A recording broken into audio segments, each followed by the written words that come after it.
الہ کما سمعھا. تمام طرح کی تعریف، توصیف، حمد و ثنا اللہ رب العزت احکم الحاکمین ہی کے لیے زیب ہے، جو تمام جہانوں کا پالنہار ہے، خالق و مالک ہے. ہر طرح کی اس دار فانی کے اندر حرکت رب ذوالجلال احکم الحاکمین ہی کے حکم سے بجائے. درود اور سلام نازل ہو جناب محمد رسول اللہ صلی اللہ علیہ وسلم پر، جنہیں رب ذوالجلال احکم الحاکمین نے خاتم الانبیاء بنا کر ہمارے لیے اس دار فانی میں مبعوث فرمایا. آپ کو شرف امام الانبیاء کا عطا کیا اور معراج کی شب میں اپنے پاس بلا کر تمام انبیاء علیہم السلام پر فوقیت اور فضیلت عطا فرمائی. اب رہتی دنیا تک کے لیے، جب تک قیامت قائم نہ ہو جائے تب تک کے لیے اسوہ حسنہ، آئیڈیل اور نمونہ جو ذات باری تعالیٰ ہے، جس کے تعلق سے رب ذوالجلال پوچھیں گے اور جس کا جواب دینا ہے، وہ ایک اکیلی ذات ہے، محمد عربی صلی اللہ علیہ وسلم کی ذات گرامی. اللہ رب العزت احکم الحاکمین نے یہ بات کلام مجید میں واضح طور پر ارشاد فرمائی ہے، اور جناب محمد رسول اللہ صلی اللہ علیہ وسلم نے اپنی زندگی میں صحابہ سے بار بار اس چیز کی طرف تاکید فرمائی کہ دیکھو میرے طریقے میں ہی خیر اور بھلائی اور فلاح اور بہبود ہے، لہذا جو شخص بھی مجھ سے علیحدہ ہو کر طریقہ تلاش کرے گا وہ گمراہی کے سبب کچھ نہ پاوے گا. کہنے کا مقصد یہ ہے کہ جناب محمد رسول اللہ صلی اللہ علیہ وسلم کی زندگی میں ہی تمام بنی و انسان کے لیے، چاہے وہ اسلام کو قبول کرے یا نہ کرے، بہترین نمونہ اور اسوہ ہے. یہ بات اللہ تبارک و تعالی کلام مجید میں اس طریقے سے بیان فرماتے ہیں، لقد کان لکم فی رسول اللہ اسوۃ حسنۃ، تحقیق کہ ہم نے لوگوں تمہارے لیے بہترین نمونہ اور اسوہ نبی کی ذات گرامی میں رکھا ہے.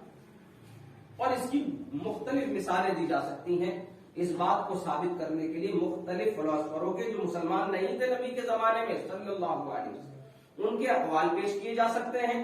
آپ کی سچائی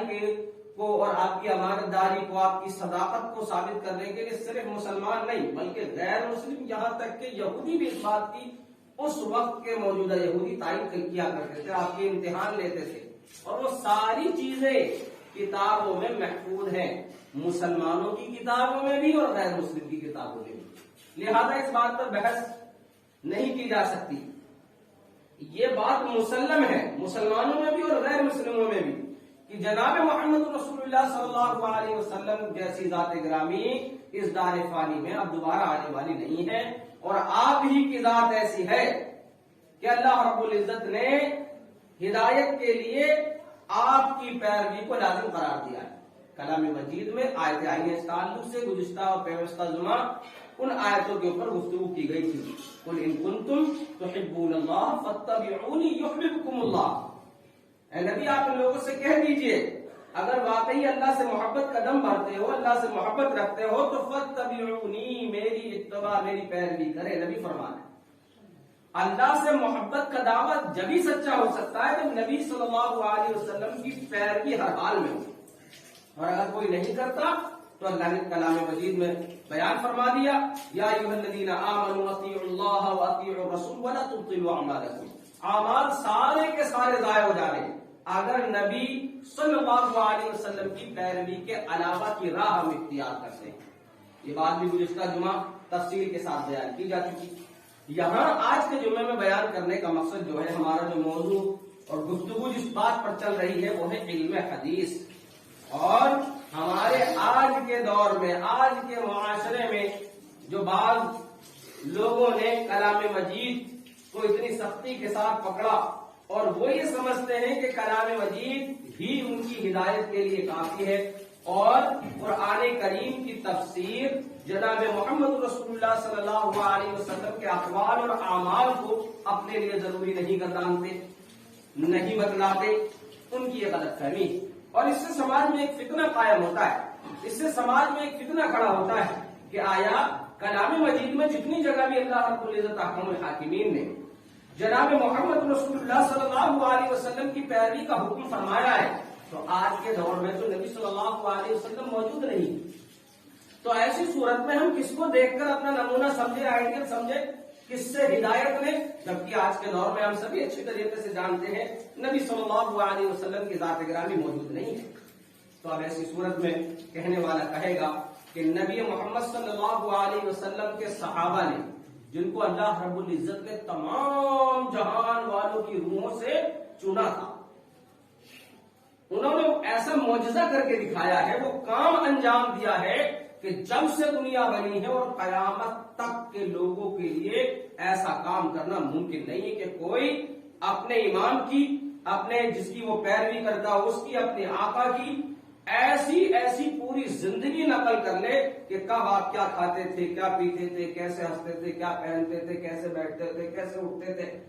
کب آپ نے زبان مبارک سے کیا نکالا، پسینے کے بوندے کس انداز میں آپ کے چہرے پر جو ہے اتر رہی ہے، گرمی کا کیا حساب ہے، غصے میں آپ کے چہرے انور کا معاملہ کیا ہے، سارے حالات قلم بند فرمائے، اور انہی تمام حالاتوں کو، آپ کے حکموں کو، آپ کے کاموں کو، آپ کے افعالوں کو حدیث کے نام سے ہم جانتے ہیں، اور اسی حدیث کی طرف اللہ رب العزت کلام مجید میں جو اطاعت اور فرمانبرداری کی بات فرما رہے ہیں کہ اپنے رسول کی اطاعت اور فرمانبرداری کرو، یہ حدیث کے ذریعے سے ہوگی۔ لہذا کسی مسلمان کا یہ ماننا کہ وہ حدیث کے بغیر مسلمان رہ سکتا ہے، وہ حدیث کا انکار کر دے، تمام نبی صلی اللہ علیہ وسلم کی زندگی جو صحابہ اکرام نے قلم بند کی ہے، جس کے اوپر ایمان رکھا ہے، پوری زندگیاں صرف کی ہیں، ان کو نظر انداز کر دے گے تو ایسی صورت میں اس کا ایمان صحیح نہیں ہے، اس کے اوپر غور کرنا ہوگا۔ اسی کے تعلق سے جمعے کی یہ تیسری کڑی، تیسرا حصہ آج کا جمعہ ہے، علم حدیث مسلمانوں کے لیے، ایمان کے لیے، کلام مجید کو سمجھنے کے لیے، اس پر ایمان لانے کے لیے انتہائی ضروری اور لازم جز ہے، اس کے بغیر اسلام مکمل نہیں ہے۔ اگر کوئی شخص حدیث کا منکر ہے، حدیث رسول کا انکار کرتا ہے اور کلام مجید ہی کو اپنی نجات کے لیے کافی گردانتا ہے، تو اس کا یہ کافی گرداننا کافی نہیں ہوگا۔ کیوں؟ کیونکہ نبی محمد صلی اللہ علیہ وسلم کا فرمان ہے کہ میں دو چیزیں دے کر بھیجا گیا ہوں، ایک اللہ کی کتاب اور ایک میری سنت۔ آپ حدیث کہہ لیں یا سنت، اس کے اوپر گزشتہ جو ایک جمعے پہلے گفتگو ہو گئی کہ دونوں ایک ہی چیز ہے، علیحدہ علیحدہ نہیں، وہی سنت ہے، وہی حدیث ہے۔ اصول اور محدثین کچھ تعریفات لکھنے میں الفاظ کا ہیر پھیر ادل بدل کرتے ہیں، لیکن معنی مفہوم کوئی یہی ہے، جو حدیث ہے وہی سنت ہے۔ اس کے تعلق سے گفتگو ہو رہی ہے۔ الزام یہ تھا منکرین حدیث کا، جو حدیث کو نہیں مانتے، جو کہتے ہیں نہیں حدیث تو بعد میں لکھی گئی ہے،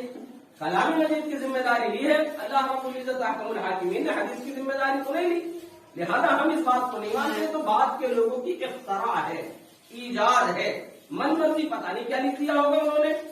تو میں بتاتا چلوں، پہلے جمعے میں اس کے اوپر بیان کیا تھا کہ نبی محمد صلی اللہ علیہ وسلم کے زمانے مبارکہ مطہرہ کے اندر ہی نبی صلی اللہ علیہ وسلم کے اقوال صحابہ اکرام لکھا کرتے تھے، باضابطہ یاد کیا کرتے تھے، اور جب کلام مجید کو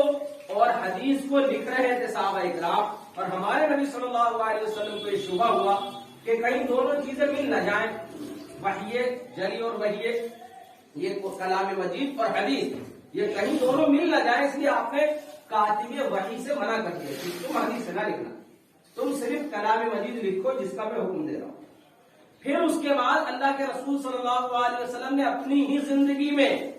دوبارہ حدیث لکھنے کی اجازت مرحمت فرمائی، جس کے نتیجے میں حضرت ابوبکر صدیق نے، اسی طریقے سے اما عائشہ نے، اسی طریقے سے دیگر صحابہ نے نبی محمد صلی اللہ علیہ وسلم کی حدیثوں کو لکھا۔ اس میں کوئی ترتیب نہیں تھی، کوئی ابواب نہیں تھے، کوئی باب نہیں تھا، وہ ایک فن نہیں تھا، بس نبی نے جو حکم فرمایا اس کو عنوان لکھ لیا، کسی واسطے کی ضرورت نہیں تھی، کیونکہ صحابہ اکرام بذات خود نبی کو دیکھ رہے تھے، سن رہے تھے، آپ کے حکموں کو لکھ رہے تھے۔ یہ قسم چلتی رہی، نبی صلی اللہ علیہ وسلم کا دور چلتا رہا، آپ نے بہت سارے خطبے حجۃ الوداع کے، یہ سارے تفصیل گزشتہ جمعہ گزر چکی ہے، میں مختصراً بیان کر رہا ہوں تاکہ مضمون سے جو ہے وہ رابطہ ہو سکے۔ آپ نے حجۃ الوداع کے خطبے کئی ملک میں بھیجے لکھوا کر کہ بھئی آخری خطبہ اللہ کے رسول صلی اللہ علیہ وسلم کا یہ ہے، یہ ہدایتیں وہ بات